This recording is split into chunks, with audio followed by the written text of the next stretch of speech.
Pernah ngerasa nggak sih, setelah scroll media sosial lama-lama, otak tuh rasanya jadi kayak meleleh? Nah, hari ini kita bakal bongkar sains di balik fenomena modern yang lagi rame banget dibicarain, brain rot. Penulis fiksi ilmiah Arthur C. Clarke pernah bilang gini, teknologi yang udah canggih banget itu nggak ada bedanya sama sihir. Dan ya, kalau kita pikir-pikir, media sosial sekarang ini bener-bener kayak sihir kan? Tapi masalahnya sihir ini tuh nggak netral. Sihir ini sengaja dirancang pakai psikologi yang rumit banget buat ngerantai perhatian kita, bikin kita pengen balik lagi, dan lagi. Nah ini nih, kamu lagi asik-asik scroll, pas sadar udah sejam aja. Terus kepala rasanya ngeblank, jadi nggak produktif. Kalau kamu pernah ngalamin ini, tenang, kamu nggak sendirian kok. Perasaan ngeblank tadi itu ternyata bukan cuma di angan-angan kamu doang. Ternyata ada namanya loh, dan ini udah jadi epidemi global yang kita sebut zombie scroll. Jadi zombie scrolling itu yaitu saat kita scroll tanpa henti, tanpa mikir, tanpa tujuan. Kayak orang lagi kesurupan. Dan ini bukan pasif loh, ini aktif. Rasanya tuh kayak kita jadi boneka santet yang dikendaliin sama algoritma. Algoritma yang tahu banget apa yang harus ditampilin selanjutnya, biar kita nggak berhenti. Dan kebiasaan scrolling tanpa mikir ini punya nama yang jujur aja agak serem. Brain rot atau pembusukan otak. Bahkan brain rot ini jadi Word of the Year 2024 dari Oxford.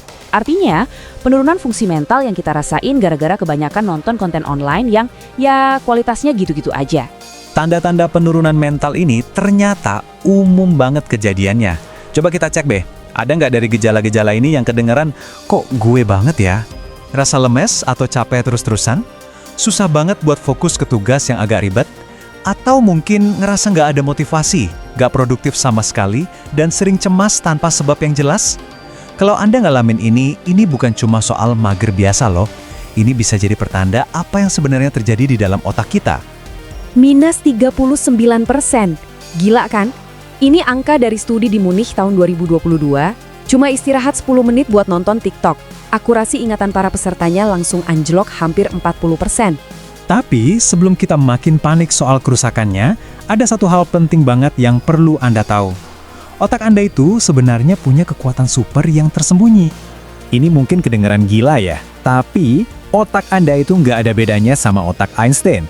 Kapasitasnya sama-sama raksasa, dengan hampir 100 miliar sel saraf yang bisa ngebentuk sampai 1000 triliun koneksi. 1000 triliun! Coba bayangin deh potensinya. Einstein sendiri aja bilang, kejeniusannya itu bukan karena dia pinter dari lahir. Katanya, dia cuma lebih tahan banting aja pas ngadepin masalah. Dia ngelatih otaknya sama kayak kita ngelatih otot di gym. Konsep ini namanya neuroplastisitas. Ada satu eksperimen terkenal yang nunjukin ini dengan jelas banget. Tikus yang ditaruh di kandang yang ngebosenin, otaknya jadi lebih simpel. Tapi, tikus yang ditaruh di kandang yang banyak mainan dan teman-temannya, otaknya beneran tumbuh lebih besar dan kompleks. Ini bukti kalau lingkungan kita itu secara fisik bisa ngebentuk ulang otak kita. Gampangnya gini, pas kita scrolling, bagian otak primitif kita buat bertahan hidup jadi aktif banget. Tapi di saat yang sama, bagian otak yang buat mikir, rasional, dan ngontrol diri malah dimatiin. Oke, jadi pertanyaannya sekarang, kalau otak kita sekuat itu kok bisa cuma gara-gara scrolling doang jadi macet? Nah, jawabannya ada di satu zat kimia kecil, tapi kuat banget, dopamin. Oke, secara normal, otak kita itu suka sama usaha. Anggap aja gini, setiap kali Anda berhasil nyelesain tugas yang susah, otak tuh ngasih hadiah. Hadiahnya, suntikan dopamin. Nah, itulah yang bikin kita ngerasa puas, seneng, dan termotivasi buat ngelakuin lagi. Terus, datanglah media sosial yang ngebajak semua sistem ini. Medsos ngasih kita hadiah dopamin yang sama, tapi tanpa perlu usaha apa-apa. Cuma, scroll. Ini yang bahaya. Kita dapat kenikmatan instan, tapi cepet banget hilangnya. Akhirnya, otak kita jadi nagih, pengen lagi, dan kita terus-terusan scrolling. Lama-lama, ini bukan lagi soal nyari hiburan. Aktivitas scrolling itu berubah jadi semacam paksaan. Sesuatu yang kita lakuin secara otomatis, bahkan kadang kita nggak sadar lagi nyari apa. Coba bayangin otak kita setiap hari dibanjirin dopamin murahan ini. Buat ngelindungin diri, otak kita ngelakuin hal yang drastis. Dia mulai matiin keran penerima dopaminnya. Efeknya, kita jadi kebal, makin susah buat ngerasain senang. Bukan cuma dari medsos, tapi dari apapun.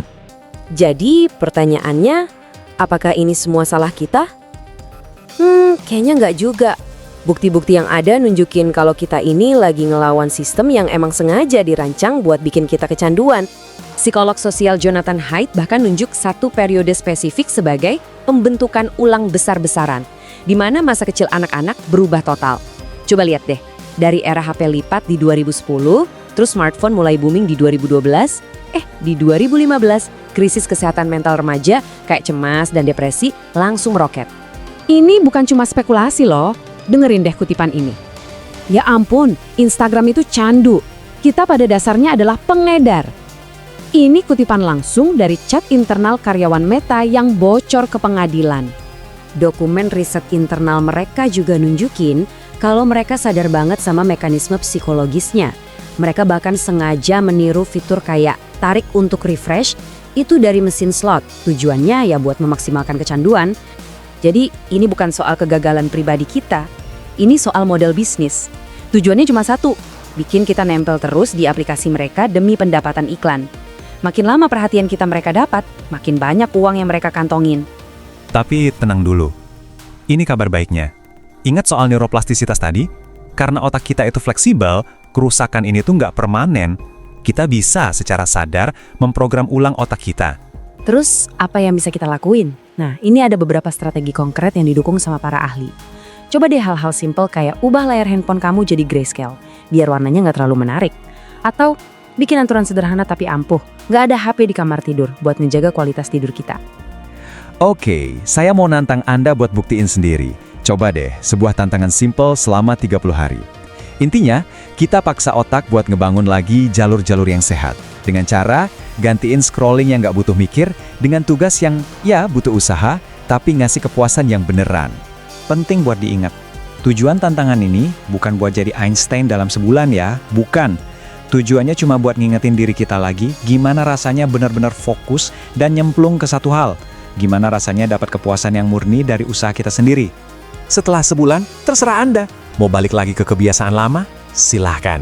Tapi saya jamin cara Anda mandang fokus, usaha, dan apa arti kepuasan yang sebenarnya itu bakal berubah total. Jadi, intinya adalah ini. Perhatian kamu itu adalah hidup kamu. Pertanyaannya, kepada siapa kamu memberikannya? Pikirkan baik-baik. Jadi pertanyaannya sekarang, siap buat memprogram ulang otak Anda?